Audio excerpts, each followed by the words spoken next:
독일의 산업용 요금이라는 것은 가정용 요금의 절반 이하예요. 뒤에 있는지 모르겠는데요. 우리나라 산업용과 가정용 비교를 쭉 해보시면은 6년부터 17년, 대략 10년간 변천이 있습니다. 예전에는 맞았어요. 산업용 요금이 가정용 요금보다 싸다. 지금은 아닙니다. 같아요. 근데 아까 독일 산업용 요금이 더 쌌죠. 훨씬 싼데 이걸 보시면 더 기가 막힙니다. 요거는 가정용 요금 보면은 대략 한 350원쯤 돼요. 지금은 400원입니다. 최신 자료를 봤더니 400원이에요. 대형 산업용 큰 공장, 대형 산업체에는 75원에 줘요. 지금 찾아봤더니 90몇 원이에요. 거의 100원 가까이 됐어요. 근데 100원 가까이 됐지만 아직도 우리나라 산업용 비하면은 절대 금액으로 독일이 싸요. 산업용이. 물가를 생각하시면은 이거는 맞는 요금 자체가 아니거든요. 그런데 산업용 요금하고 가정용 요금을 보시면은 대충 몇 배입니까? 네, 지금 5배, 뭐 최신으로 봐도 100원 대 400원이에요. 4배예요. 그럼 왜 이렇게 하겠습니까? 산업을 발전시키고. 네, 산업을 안 죽이려고. 네, 되도록이면 안 죽이려고 하는 겁니다. 그런데 우리나라에서 어떤 이야기가 자꾸 나오죠? 산업체가 밤에 싼 전기를 펑펑 쓴다. 근데 낮에, 밤에는 60원 이렇게 씁니다. 근데 낮에 얼마 내는지 아세요? 190원씩 내요. 평균으로 1년 다 놓고 따지면 107원입니다. 주택용보다 싸지가 않아요. 그렇게. 게다가 산업용은 고압을 그대로 받죠. 그런데 주택용은 220까지 낮춰야 되죠. 품은 여기가 더 들어요. 그 원가는 여기가 더 높아요. 그런데도 같이 받고 있다는 건 산업용에서는 팔아서 남기는 거고요. 주택용은 팔아서 미치는 겁니다. 한전이. 자, 그러면 앞으로 우리나라가 신재생을 더 늘릴 텐데 그럼 보조금을 어디에다 부담시키는 게 맞겠습니까? 산업용이요? 주택용에다가 독일처럼 하는 게 맞는 방향입니다. 그래도. 그러면 어떻게 되냐? 2030년까지 신재생을 늘리면서 전기요금이 얼마가 오르느냐? 대략 20% 이상이 오르는데 여기에는 전력망 더 깔아야 되고 보조 발전기 가지고 있어야 되고 하는 비용 다 빠진 거예요. 그럼 대충 한 30% 이상이 오를 겁니다. 자, 그럼 30% 이상이 오르는데 우리나라 가정용 전기를 몇 %인지 아십니까? 다른 거 그거 지나게 나올 아, 고맙습니다. 가정용 전기가 전체 전기의 13%를 씁니다. 얼마 안 돼요. 많지가 않습니다. 자, 그럼 이 가정용 전기의 전체 요금이 30%. 한전이 지금 전기 생산하는데 해서 매출이 대략 한 55조 정도 됩니다. 이걸 한 80조 정도로 만들어야 되는데 나머지 이 금액을 30% 가까운 맞나요? 30%면은 15가 들어간 70조인가요? 네. 70조, 뭐 15조 가까운 금액을 가정용에다 다 부담을 시켰다. 그리고 가정용 요금 몇 배가 올라야 될까요?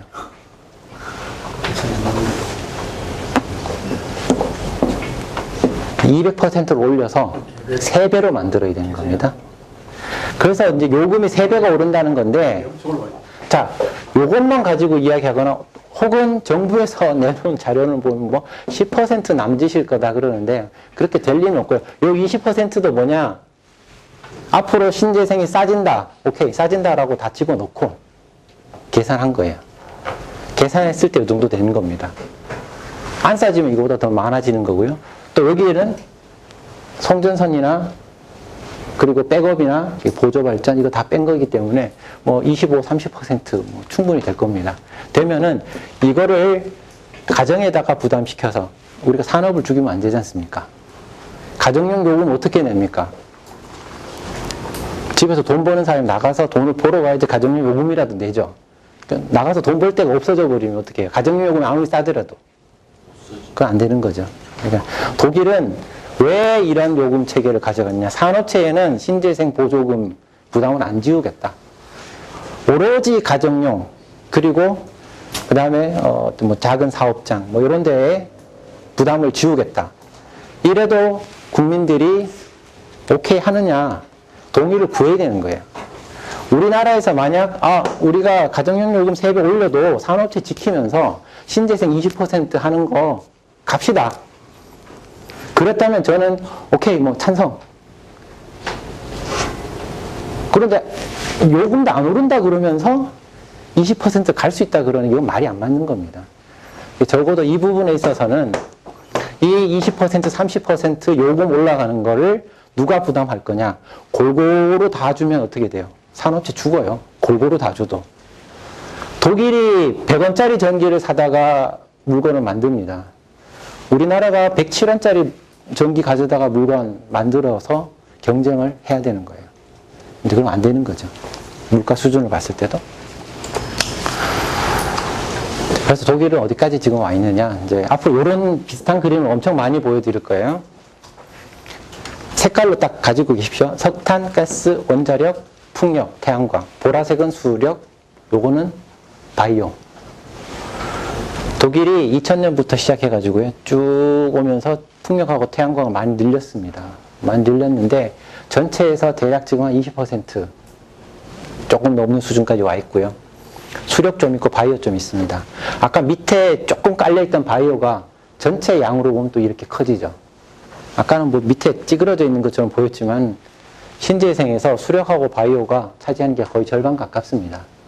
전체가 40% 가까이 된다 그래도 요게 한 20% 좀 넘고요. 요게 10% 훨씬 넘어서 20% 가까이 됩니다. 그 원자력 여전히 있고요. 그 다음에 석탄을 줄이지 못했습니다. 우리가 독일에 가서 석탄을 캐주던 시절부터 지금까지 석탄 발전은 그냥 그대로 거의 유지를 하고 있어요. 앞으로 이거를 줄여서 없애겠다 그러고요. 원자력도 드러내겠다 그러면 이만큼 없어집니다. 그럼 뭘로 하겠습니까? 이걸로 다 채웁니까? 이거 하고 이거 하겠죠. 이거 하는 동안 바람 안 불고 태양 없으면 가스 돌린다. 로 가겠죠. 그러니까 가스에다가 투자를 많이 할 수밖에 없고, 그리고 GE나 이런 회사들 보면 가스 터빈 같은 파는 회사들이 있는데요. 신재생을 아주 적극적으로 밀어줍니다. 왜 그럴까요?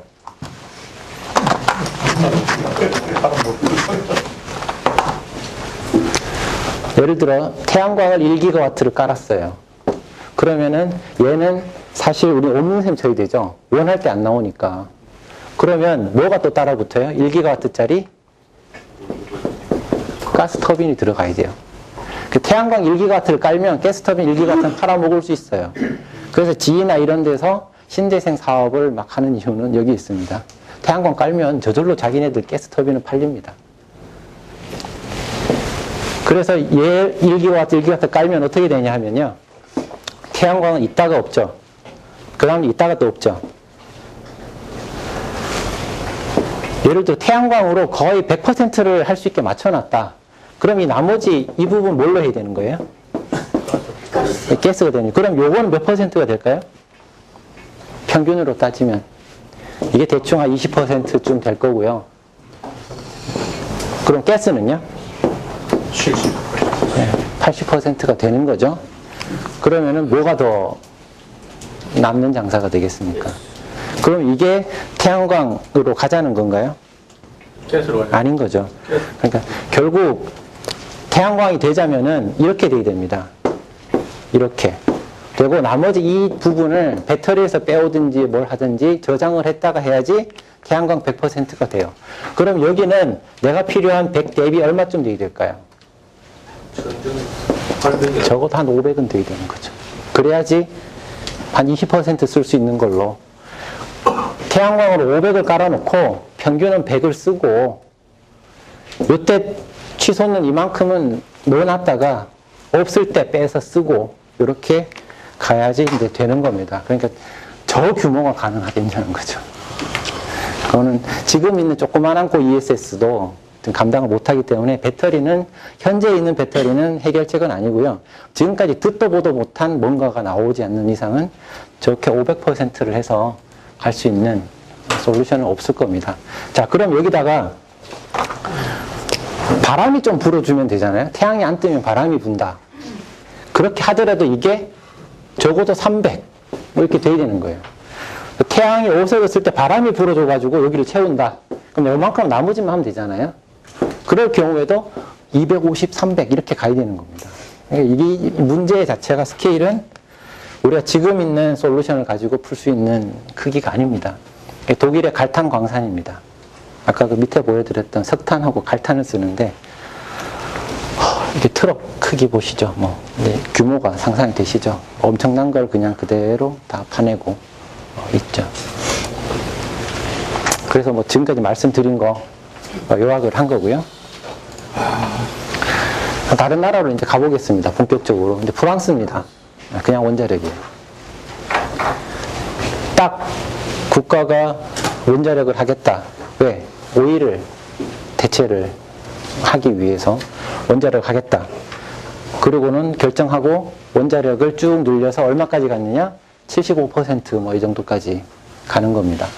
그 수력 있고요. 태양광하고 풍력은 뭐 조금 있습니다, 여기. 그런데 원자력이 이렇게 되면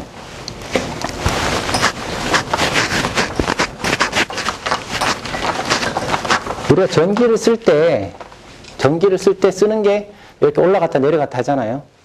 낮에 올라가고 뭐 아니면 어떤 경우에는 밤에 올라가고.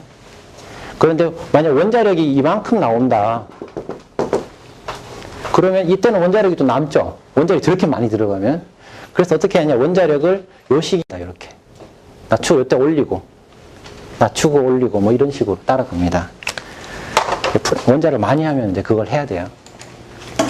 이게 이제 그건데요. 원자력 발전을 보시면은 여기 보시면은 톱니처럼 왔다 갔다 하죠. 여기 요렇게 요것이 전체 수요가 이게 하루입니다. 하루, 이틀, 3일, 4일 긴 기간을 봤을 때 수요를 요렇게 따라가면서 맞춰주고 있어요.